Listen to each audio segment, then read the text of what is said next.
ఈ గుబేంద్రుడిని ప్రసన్నం చేసుకునే క్రమంలో చేయకూడని తప్పులేంటి? అంటే చేయకూడని పూజా తప్పు విధానంలో గాని ఇట్లా ఏమన్నా? పూజా విధానంలో లేదు.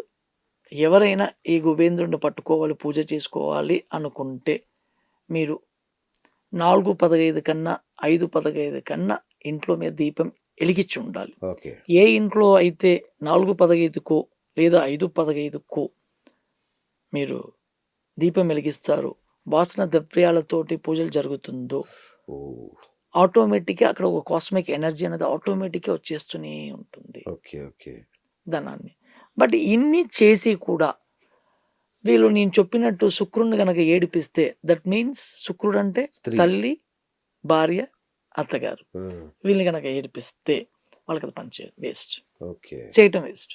ఓకే. ఓకే. ఎంత చేసినా వృధానే. వృధానే వేస్ట్. Time waste. అంటే గతంలో చేసినా గూడా వేస్టేనా? ఈ అంటే గుబేంద్రుడిని ఇప్పుడు గతం గతః. ఆ! ఇగ దాని తప్పు పూజ తర్వాత తెలుసుకొని చేయకూడదిగ. ఇప్పుడు తప్పు తెలుసుకొని ఆ!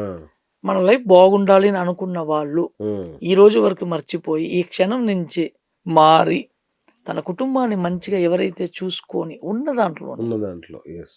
గంజి తాగినా కూడా పర్వాలేదు. సంతోషంగా వాళ్ళ భార్య, పిల్లల్ని, వాళ్ళ అత్తగారిని, వాళ్ళ తల్లిని, అక్క చెల్లెల్ని ఎవరైతే బాగా చూసుకుంటారో, ఆ గుబేంద్రుడు రూ. 100 ఇచ్చే అతను మీకు 10,000 ఇస్తాడు సంతోషపడి. హ్మ్. అంటే రూ. 100కి 10,000 ఇస్తున్నాడు అనంటే, నీ యొక్క టాలెంట్‌కి ఇంకెంతొస్తుందని అన్నది కరెక్ట్. మీరు ఆలోచించుకోండి. కరెక్ట్. రైట్. ఓన్లీ పూజలు చేస్తే సరిపోతుందా?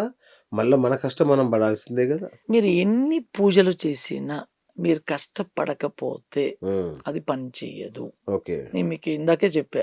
టేబుల్ ప్లేట్‌లో బిర్యానీ పెట్టినా కూడా మనం తింటేనే చేతులు పెట్టుకొని అవును. నోటి లోపలికి వెళ్తేనే ఆహారం వెళ్తుంది. అవును. సో, మనం కష్టపడి పని చేస్తేనే మీకు ఎంత టాలెంట్ ఉన్నా కూడా ఈరోజు కష్టపడి పైకి రాని వాళ్ళు చాలా మందిలున్నారు. అవును. ఇప్పుడు 'చిరంజీవి' గారున్నారు. డాన్స్ చాలా బాగా ఈ ఏజ్‌కి కూడా అద్దర కొడతాడు. చూడండి బట్ అసల. ఆ! అతని కంటే బాగా సూపర్‌గా డాన్స్ ఆడేవాళ్ళు ఉన్నారు. చాలా మందున్నారు పిల్లలు. సింగర్సు ఈ మన ట్రైన్‌లలో ఎళ్ళేటప్పుడు బయట ఈ ఆ! ఈ ఒక సిగ్నల్స్ కాడ మైక్ పెట్టి పాడుతూ అవును. ఉంటే నేను ఒక్కొక్కసారి మైండ్ బ్లాక్ అవుతది. అంత నిజంగా. బాగా పాడతారు. అవును. బట్ పైకి రాలేకపోయారు. కారణం ఎంత టాలెంట్ ఉన్నా కూడా మీకు ఆ గుబేంద్రుడు మీకు హెల్ప్ చేస్తేనే మీరు డెవలప్ అవ్వగలుగుతారు. ఓకే. సక్సెస్ అవ్వగలుగుతారు. ఓహోహో! సో, మీ టాలెంట్ ఇక్కడ కాదు. టాలెంట్‌తో పాటు మీకు అదృష్టం గూడా పనిచేయాలి. ఓకే. సో, అదృష్టం లేకపోతే నీకు ఎంత టాలెంట్ ఉన్నా ఉపయోగం లేదు. ఉపయోగం లేదు. ఆ అదృష్టం పేరే గుబేంద్రుడు. గుబేంద్రుడు. ఆహాహా! రైట్. ఇప్పుడు ఈ మధ్య యూత్ అంత ఈజీ మనీ, ఈజీ మనీ అని వెంపర్లాడుతున్నారు. వాళ్ళకి గుబేంద్రుడి ద్వారా ఏమన్నా చేయొచ్చా వాళ్ళని? ఖచ్చితంగా. ఆ!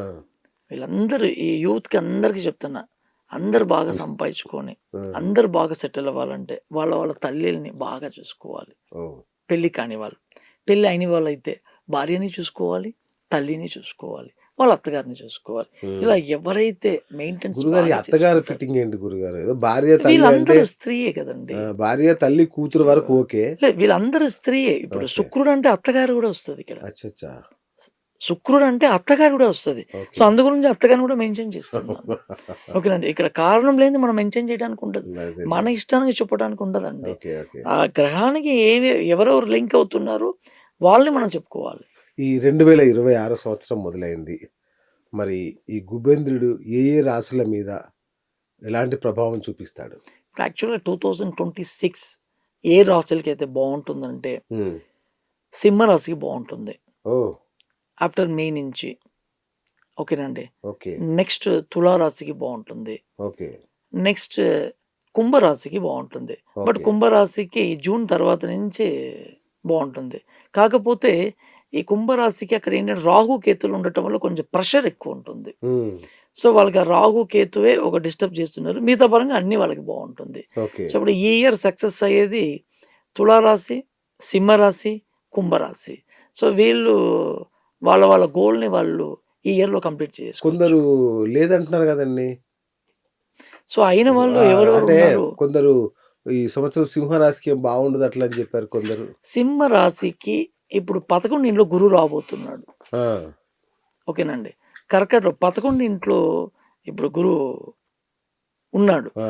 ఓకేనా. 12కి గురువు రాబోతున్నాడు. మళ్ళీ అతిచారంలో వస్తాడు మళ్ళీ అక్టోబర్ వరకు. ఓహో! సో, అప్పుడు బావుంటుంది. ఓకే. వాళ్ళకి అచ్చచ్చ! బావుంటుంది. ఇప్పుడు ఆ! యాక్చువల్‌గా ఇప్పుడు సింహరాశికి 11 గురువు ఉన్నాడు. హ్మ్. ఓకేనండి. మిథునంలో గురువు ఉన్నాడు 11 ఇప్పుడు సింహరాశికి బావుంది. అచ్చా! మళ్ళీ మే తర్వాత కొంచెం, మళ్ళీ జూన్ నుంచి మళ్ళీ అక్టోబర్ వరకు అధిచారానికి వచ్చేటప్పుడు బావుంటుంది. సూపర్. ఓహోహో! వాళ్ళకి సూపర్‌గా ఉంటుంది. బానే ఉంది దశ. బానే ఉన్నది. ఓకే. ఇప్పుడు యాక్చువల్‌గా ఏంటి అనంటే, ఈ రాశిలు బట్టి మనం చెప్పేది జస్ట్ ఒక 40% వాళ్ళకి మనం చెప్పగలుగుతాం. ఓకే. మిగతా మొత్తం వాళ్ళకి బావుండాలి జాతకం. అనేసి అనుకుంటే, వాళ్ళకి ఎక్కడెక్కడ శని, రాహు, కేతులు ఎక్కడెక్కడ ఉన్నారు అన్నది చూసే చెప్పమలుతది. ఓకే. ఇప్పుడు గురుగారు మీరు తులారాశికి మీరు చెప్పారు బావుంటుందినని.